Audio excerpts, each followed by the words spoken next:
ከወደ ሱዳን አስደንጋጭ መረጃ እየተሰማ ነው። የአልቡርሃን ጦር በኢትዮጵያ ድንበር አዲስ ግንባር ሊከፍት እየተዘጋጀ ነው ተብሏል። በመግቢያችን ላይ የተመለከታችሁት ደግሞ አርሚ 7 የተባለው የህወሓት ጦር በገዳሪፍ ግዛት ሁመራ ማዶ ሸረሪን ሲዘጋጅ ነው። ወልቃይት ሁመራ ዝግጁ እየተባለ ነው። ጤና ይስጥልን ውድ የሸገር ታይምስ ቤተሰቦች እንዴት ናችሁ? ዕለታዊ የመረጃ ቅኝታችን በዚህ በመግቢያችን ላይ ያደመጣችሁትን አበይት ጉዳይ በዝርዝር ይመለከታል። እንደተለመደው እየሰማችሁን አብራችሁን ቆዩም የዘወትር አክብሮታዊ ግብዣችን ነው።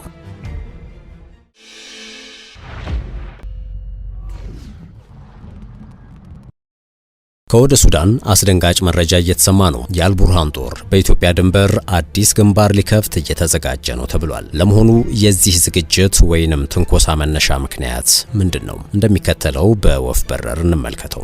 ከሰሞኑ በኢትዮጵያ ደቡብ ምዕራባዊ ክፍል ቤንሻንጉል ጉሙዝ አንድ ግዙፍ ወታደራዊ ማዕከል እየተገነባ ነው የሚሉ መረጃዎች ሲወጡ ነበር። የዚህ መረጃ መውጣት መነሻ ምክንያት የሆነው የጠቅላይ ሚኒስትር አብይ መንግስት በኤርትራ እንደዚሁም በግብጽ የሚደገፈውን የሱዳን ብሔራዊ ጦር ጋር እየተፋለም የሚገኘውን የፈጥኖ ደራሽ ኃይል ሰራዊትን ለማሰልጠን የሚውል መርሲናሪዎች የሚዘጋጁበት ሚስጥራዊ ካምፕ እየተገነባ እንደሆነ በማህበራዊ ድረገጾች የተሰራጩ መረጃዎች ያሳያሉ። ከዚህ ፕሮጀክት ጀርባ ደግሞ የተባበሩት አረብ ኤምሬቶች እጅ አለበት ተብሎም ነበር። ለዚህ የሱዳንን ብሉ ናይል ግዛት ያዋስናል በሚባልለት የቤንሻንጉል ጉሙዝ ክፍል እየተገነባ ነው የተባለው ይህ ወታደራዊ ማሰልጠኛ ሙሉ አገልግሎቱ ለውጭ ኃይሎች ብቻ ነው በሚል ተነግሯል። ነገር ግን በአፍሪካ ቀንድ ወታደራዊ ደህንነት፣ ሳይበር፣ የሚስጥራዊ ወታደራዊ በረራዎች ዙሪያ መረጃዎችን የሚያሰራጩ ምንጮች እንዳሉት ይህ ፕሮጀክት እየተከናወነ መሆኑን የሚያረጋግጡ አሳማኝ ማስረጃዎች አልተገኙም። የኢትዮጵያ መንግስትም መሬት ላይ ባሉ የተረጋገጡ መረጃዎች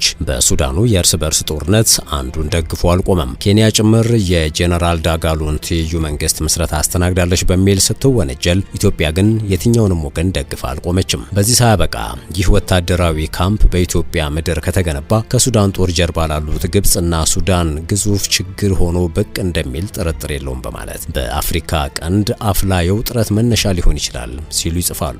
ለዚህ ነው አልጀዚራ በአረብኛ ገጹ ላይ የአልቡርሃን ጦር በኢትዮጵያ ድንበር አዲስ ግንባር ሊከፍት እየተዘጋጀ ነው በማለት የሱዳን ጦር መኮንኖች ነገሩኝ ሲል የዘገበው። ኢትዮጵያ ላይ ሱዳን በየት በኩል ጦርነት ልትከፍት ትችላለች? ይህ ያልተጠበቀ የጦር ግንባር ነው በሚል የተነተኑ ወገኖች መላምቶችን አስቀምጠዋል። አንደኛው በሱዳን ግብጽና ሳውዲ አረቢያ እየማሰኑ የሚገኙትን ኢሳያስ አፈወርቂን በመጠቀም ነው ይላሉ። ኢሳያስ ከወደ ኤርትራ በኩል ኢትዮጵያን ከመውጋት ይልቅ ሱዳን ያለውን የህወሓት ጦር መጠቀምን ይመርጣሉ ብለዋል። እንደሚታወቀው ለ4 ዓመታት ወልቃይትን ለመያዝ ስለተዘጋጀው የህወሓት ጦር ወሳኝ መረጃዎች እየወጡ ይገኛሉ። ይህ በልዩ ስሙ አርሚ 7 እንዴት ነው የተዋቀረው? ጥቂት መረጃዎችን እናጋራችሁ። አርሚ 7 በወልቃይት ተጠንስሶ በሱዳን የተደራጀ ኃይል ነው ይባላል። ገዳሪፍ ግዛት ሸረሪማ ቀጠና የሚገኘው ይህ ኃይል ባለፉት 5 ዓመታት በኢትዮጵያም በሱዳንም ግጭቶች እስከ መሳተፍ የደረሰ ስለመሆኑም ነው የሚነገረው። መነሻው የሰሜን ኢትዮጵያው ጦርነት ሲጀመር በወልቃይት የትግራይ ኃይሎች ምዕራብ ትግራይ በሚሉት ማለት ነው ማይካድራ ከተማ ላይ ነው። ነጭ ወርቅ እየተባለ የሚሞካሸው የወልቃይት ሰሊጥ ከመላው ኢትዮጵያ በተሰባሰቡ ወጣቶችና ጎልማሶች ከኢንቨስትመንት እስከ ጉልበት ስራ የሚሳተፉበት ነው። በወጣት ማህበር ተደራጅተው ኢንቨስትመንት ውስጥ ሲሳተፉ ከነበሩና የጉልበት ስራ ውስጥ ከነበሩ ወጣቶች መካከል ከማዕከላዊ ትግራይ ሳምሪ አካባቢ ወልቃይት ሄዱ ይገኙበታል። በማይካድራ የነበሩ የሳምሪ ወጣቶች ያኔ ባለጊዜ የሚባሉ ነበሩ። ጦርነቱ ሲቀሰቀስም በአማራ ተወላጆች ላይ ጥቃት ፈጽመው ዘግናኝ ወንጀል እንደፈጸሙ በቅርቡ መነገሩ በአምነስቲ ኢንተርናሽናል ሪፖርትም መጠቀሱ አይዘነጋም። እነዚህ የሳምሪ ወጣቶች ፈጸሙ ከተባለው ጥቃት ማግስት የፌዴራል ኃይሎች ወደ ወልቃይት መግባት ሲጀምሩ በቀጥታ ሄዱት ወደ ሱዳን ነበረ። ሱዳን እንደገቡ ከሌሎች የትግራይ ተወላጆች ጋር በመሆን በገዳሪፍ ግዛት መሰባሰብ ጀመሩ። በዚያው በገዳሪፍ የሴቶች ህፃናትና አረጋውያን የስደተኞች መጠለያ ይገኛል። በዚህ ሽፋን ግን የሰምሪ ቡድን በስፋት እንደተደራጀን የሚነገረው። በኋላም በደቡብ ሱዳንና አብዬ የነበሩ የመከላከያ ሰራዊት ሰላም አስከባሪ ኃይሎች ይህንን ታጣቂ ቡድን እንደተቀላቀሉትና እንዳጠናከሩትም ነው የሚነገረው። ኋላ አርሚ 7 በሚል ተደራጅተው ይህ ኃይል በዋናነት የተዋቀሩ የተዋቀረውና ቅርጽ የያዘው በኮሎኔሎችና ጀነራል ፍስሐ ማንጁስ አማካኝነት እንደሆነም መረጃዎች ያሳያሉ። ጀነራል ፍስሐ በዚህ ሰዓት የትግራይ ሰላምና ጸጥታ ቢሮ ኃላፊ ናቸው። አርሚ 7 በሱዳኑ የእርስ በእርስ ጦርነት ከአልቡርሃን ወገን ሆኖ መዋጋቱም ይነገራል። በአንድ ወታደር እስከ $50 እየተከፈላቸውም በመርሲነሪነት እንደተደራጁም የትግራይ ተወላጅ ጀነራሎች በአንድ ወቅት መጠቆማቸው አይዘነጋም።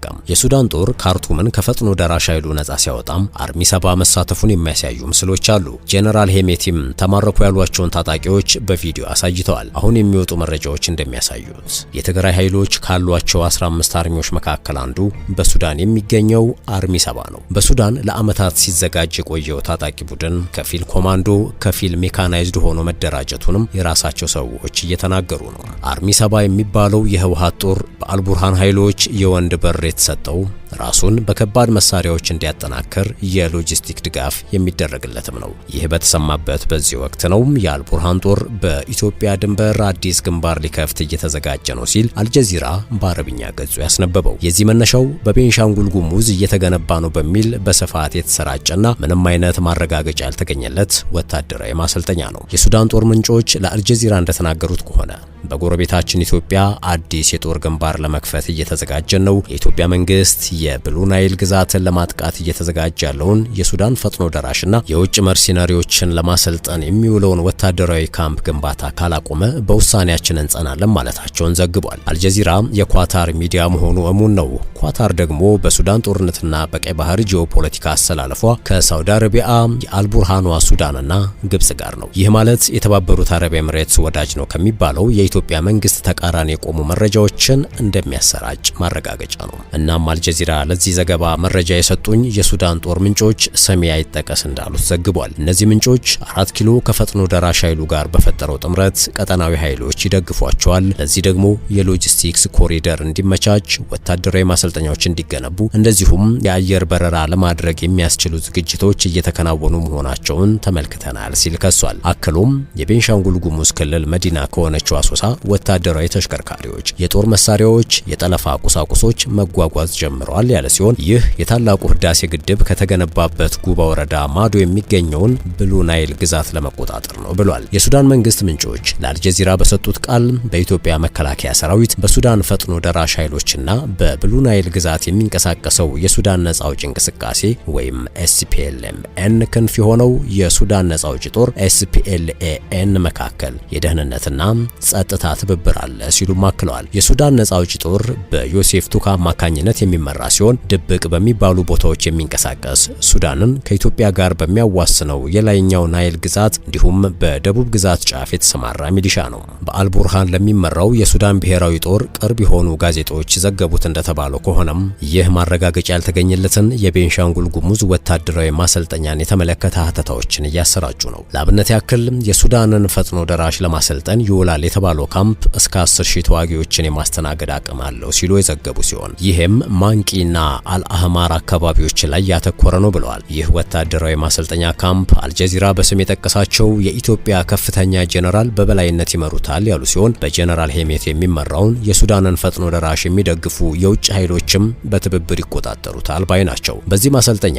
የውጭ ኃይሎች ማለትም ከደቡብ ሱዳን፣ ከላቲን አሜሪካ፣ ኮሎምቢያና ከዳርፉሩ ጦርነት ሸሽተው የነበሩ የሱዳን ፈጥኖ ደራሽ የቀድሞ ተዋጊዎችም ይሳተፉበታል ያለ ሲሆን የሎጂስቲክስ አቅርቦቱም ከሶማሊያዋ የወደብ ከተማ በርበራ እንደዚሁም ከኬንያዋ የወደብ ከተማ ሞምባሳ ተነስቶ ወደ ኢትዮጵያ በተለያየ አማራጭ ይገባል ሲልም አስነብቧል አልጀዚራ በአረብኛ ገጹ።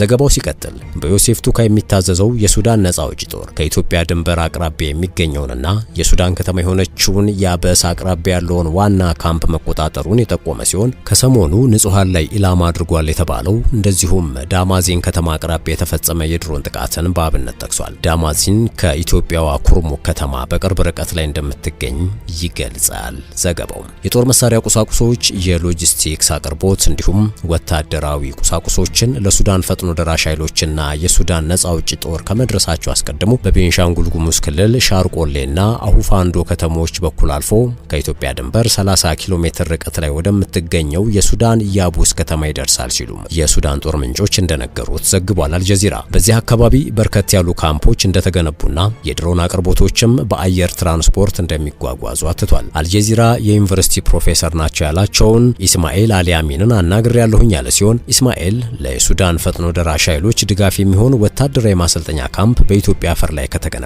በሱዳን ጦርነት ጣልቃ መግባት በቀጠናው የታየ አዲስና አደገኛ ለውጥ እንዳለ ማሳያ ነው ብለዋል። ኢትዮጵያና ሱዳን ካላቸው ጂኦስትራቴጂክ አስፈላጊነትና በቀጠናው ትልቆቹ ሀገር መሆናቸውን ግምት ውስጥ በማስገባት ይህ የተባለው ካምፕ እየተገነባ ከሆነ በሱዳን ቀጠናዊና ዓለም አቀፋዊ ትብብር ውጤታማ መፍትሄ ካልተበጀለት ጦርነቱ ወደ ሌላ ዙር ደም አፋሳሽ ጦርነት ሊገባ ይችላል፣ የአፍሪካ ቀንድንም አደጋ ውስጥ ያስገባል ማለታቸውንም ዘግቧል። አልአሚን አክለውም ሱዳን ለኢትዮጵያ ጸጥታና ደህንነት አደጋ የሚሆኑ የታጠቁ ኢትዮጵያዊ ኃይሎችን የያዘች ሀገር ነች። ኢትዮጵያ በጦርነቱ እጇን የምታስገባ ከሆነ ሱዳን ይህንን እድል ልትጠቀምበት ትችላለች ያለ ሲሆን ይህ ደግሞ በኢኮኖሚና ጸጥታ ፈተናዎች ላለች ኢትዮጵያ ተጨማሪ የቤት ስራ ይሆናል ሲሉ ተንትነዋል። ሌላኛው የፖለቲካ ተንታኝ ዩሱፍ አብዱል መናን ይህ ከሰሞኑ ከኢትዮጵያ ጋር የሚዋሰነው የምስራቅ ሱዳን ክስተት የጦር ግንባሩን የመለጠጥ ፖሊሲ ነው ይላል። ከዚህ ቀደም ለሱዳን ፈጥኖ ደራሽ ኃይሎች የሎጂስቲክስ አቅርቦት ይገባ የነበረው በምስራቃዊ ሊቢያ፣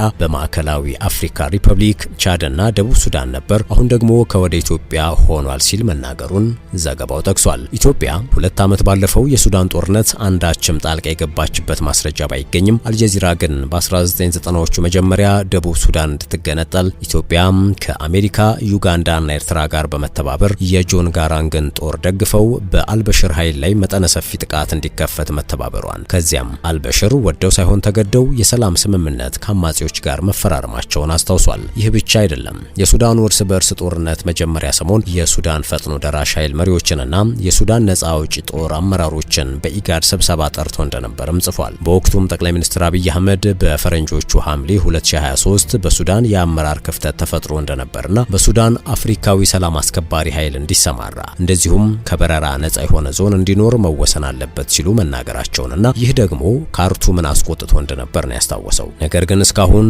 ኢትዮጵያ በቤንሻንጉል ጉሙዝ አንድ ግዙፍ ወታደራዊ ማዕከል እያስገነባች ነው ለሚለው መረጃ የተረጋገጠ ማሳያም ከወደ 4 ኪሎ የተሰጠ ምላሽም የለም። ውድ የሸገር ታይምስ ቤተሰቦች የመረጃ ቅኝታችንን ቋጨን። ስላዳመጣችሁን አመሰገንን። በያላችሁበት ሰናይ ጊዜ